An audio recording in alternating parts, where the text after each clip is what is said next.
this guy named Mullah Baradar, who was basically the second in command, the military commander of the Taliban, second only to the leader of the Taliban, Mullah Omar, has actually been captured. This is a big deal. A huge deal. I mean, arguably more important than Mullah Omar from a military point of view, because Mullah Omar really is more of a religious figure than an operational commander of the Taliban. This guy also is the number 2 political figure in the Taliban. The fact that he was discovered in Karachi is very significant. Karachi is the largest city in Pakistan. It's a long way from where the war is being fought. Indicates that the Pakistani intelligence services and the CIA cooperating very closely on a very high-value target, suggesting that. Peter, doesn't it also kind of give the lie to what the Pakistanis have been saying for ages now, which is that, well, look, the Taliban is operating in Afghanistan; they're not operating here in Pakistan. If you have the number 2 guy of the Afghan Taliban in Karachi, that certainly seems to indicate a heavy presence inside Pakistan itself.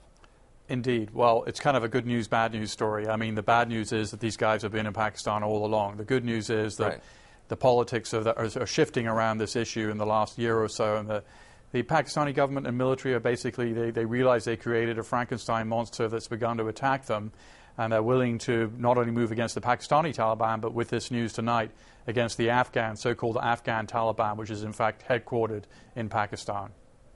So, Robin, what do you make of this? I mean, when let's talk about what's going on in Marja. When Peter and I were there in September, everyone said Marja is going to be the big battle. And what basically they were planning to do was go in and not leave like they have so often before in the past, but actually go in and stay and kind of bring in what they're calling a government in a box to basically try to take over operations and show the locals that the central Afghan government actually can function and care about them. It's kind of an ambitious plan. It's an ambitious plan, but it's clearly the only way the United States will ever be able to find an exit strategy out of Afghanistan. This is the kind of plan that should have been tried a long time ago. It's taken 8 years to recognize that you need something beyond just the physical elimination of your military opposition. You have to create an alternative economically for the people on the ground so that they support the national government. And so this is a beginning. This will be a very important test case to find out if the new U.S. strategy will work. And Peter, how tough are the rules of engagement? I mean, we've heard complaints from some Marines about, look, you know, the idea here is protecting civilians. Civilians are actually the goal here, not so much the town itself or any amount of land. It's protecting civilians and showing that they're a priority. And yet that also makes it difficult to fight because inevitably, you know, there's going to be civilian casualties.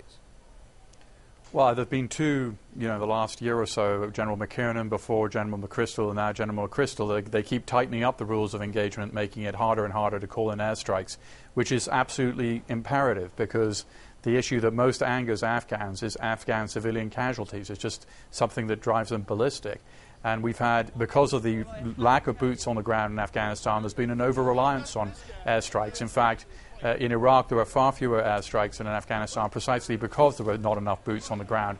Now you've got more boots on the ground. You're actually less reliant on airstrikes. Robin, the New York Times is reporting that this Taliban military commander is basically being interrogated. The interrogation is being led by Pakistanis, but also that U.S. officials are involved.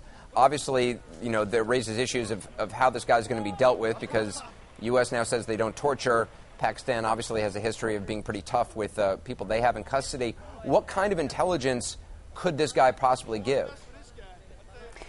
Well, one of the important things to recognize that while he is a huge catch in terms of understanding the organization in total, the Taliban is in many ways a decentralized force, and it's not necessarily that he is going to be involved in knowing what every single unit on the ground is doing.